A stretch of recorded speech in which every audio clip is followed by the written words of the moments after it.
où, premièrement, je pense que, par principe, que si on se sert d'un livre quand on est cinéaste, que ce soit un roman de gare ou un chef-d'œuvre, on s'en sert, c'est-à-dire que c'est un outil, un instrument dont chacun, s'il est vraiment un cinéaste, se sert à sa façon.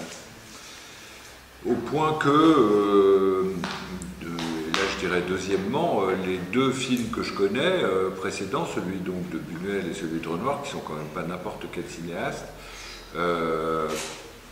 sont aussi différents qu'il est possible à deux films de l'être. Donc logiquement, je me suis nécessairement dit que le mien, puisque j'ai la prétention d'être un cinéaste authentique, serait aussi différent des autres que l'un et l'autre étaient différents l'un de l'autre. Et du coup, la question, je ne me la suis pas posée.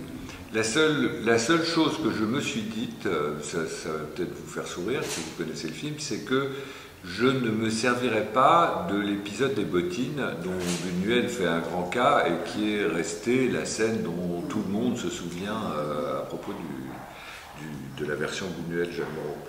D'abord un choix qu'on fait de prendre ceci, de prendre cela et de faire de ceci et de cela un ensemble dramaturgique, narratif, cohérent et qui n'appartient qu'au film qu'on est en train de faire.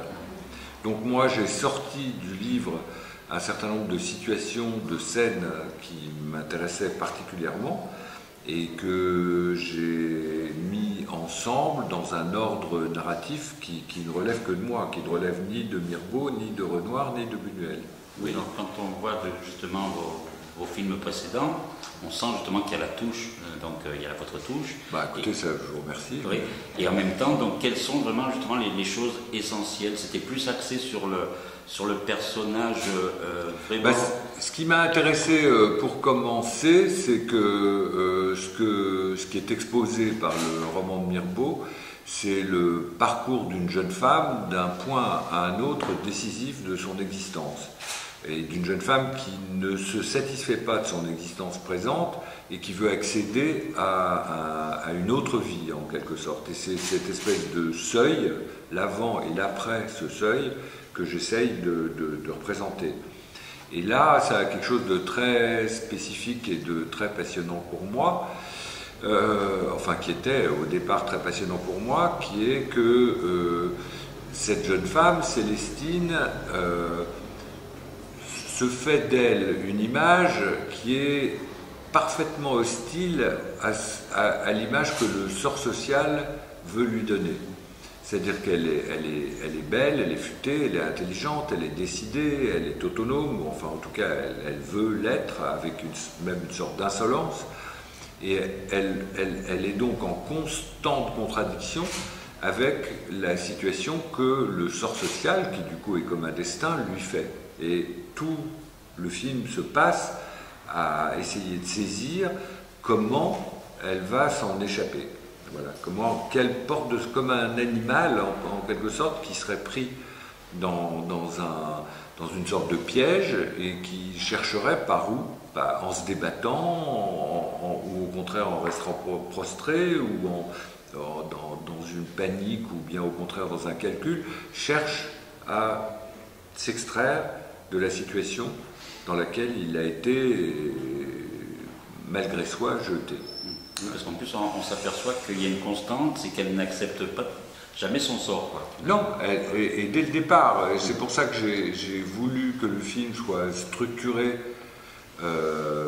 par deux aspects. Le premier qui est le bureau de placement. La première scène, on la voit dans cette situation où elle est placée comme une marchandise et qu'elle refuse immédiatement, non seulement parce qu'elle dit à la placeuse qui la place, mais par sa façon d'être. Elle est vêtue, par exemple, très au-dessus de sa condition, ce que la patronne va lui faire remarquer 5 minutes après le début, en lui disant « Vous avez une bien belle toilette, ma fille, et immédiatement vous en changerez tout de suite, n'est-ce pas ?» Voilà.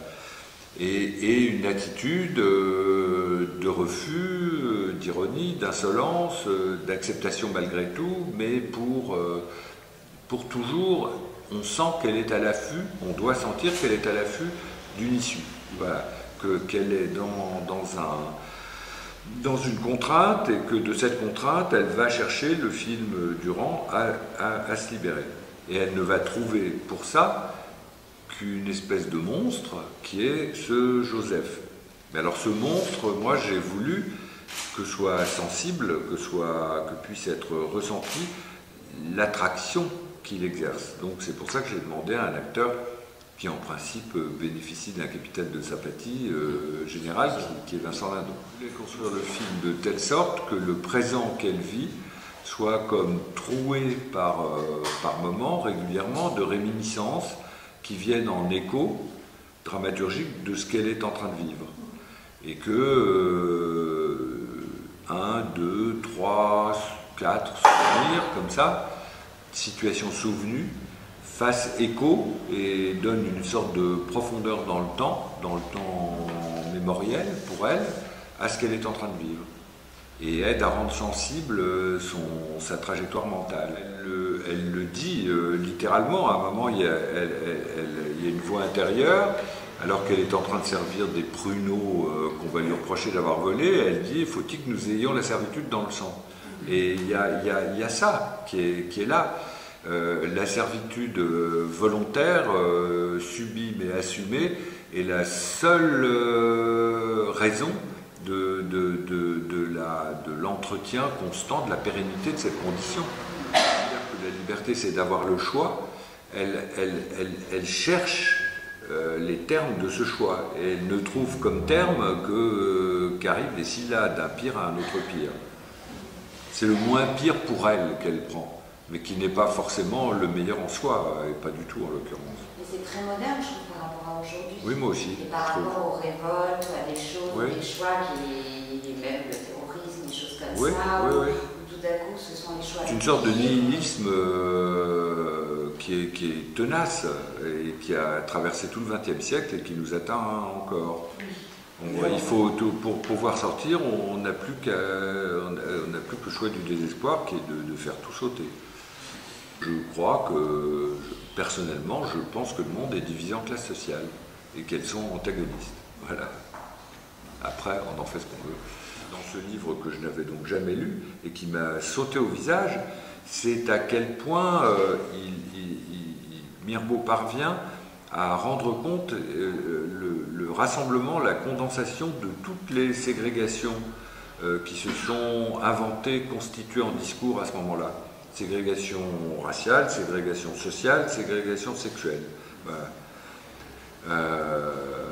Oui, la servitude des femmes, l'exclusion, l'antisémitisme virulent et l'exclusion sociale. Demander à Léa Seydoux, justement, de spécifique pour pouvoir interpréter, donc justement, il y a eu des antécédents, donc est-ce que vous lui avez demandé de faire complètement, d'ignorer ces films-là? Ah, oui, par rapport à son personnage. Pas. Elle ne connaissait pas non plus. Non, elle les connaît. Et qu'est-ce que vous lui avez demandé de particulier? Quelles ont été vos phrases percutantes pour elle? Écoutez, les phrases percutantes. Non, mais il faut dire en gros, quoi. Les grandes lignes directrices, quoi, disons.